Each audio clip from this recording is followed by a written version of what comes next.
زاب وهيك شيء لا بلبنان؟ انتم ولا مره قعدتوا بلبنان ولا بتعرفوا شيء عن من ولا مره لا الجيش ولا الشعب ولا هلا هذا مره ولا موضوع مره يعني انا بستغرب كيف كيف عرفت توصلي على لا والله عن جد انا والله امانه ما كنا بنعرف. فالمهم كنا بنعرف ايه بهديك الايام كنت مثلا نهار الاحد الظهر يجي جروبات لبنانيه على دير صيدنايا وهيك، فكنت غني هونيك بمطعم بصيدنايا، وقت يجوا نكونوا هيك جروبات وجماعات وكذا عم غني وهيك، قالوا لي غني لنا راجع راجع يتعمر، قعدت غني راجع راجع يتعمر، صار يقولوا لي مثلا اعملي هيك اعمل هيك، قالوا لي اعملي هيك اعمل هيك، وعرفت عم برقص.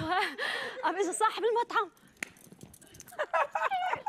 شوفي شو عملت، عم غني مبسوطين العالم، قال شو هيك وهيك بدك تخربي لنا بيتنا، قلت شو يعني؟ قال لي شو يعني قوات.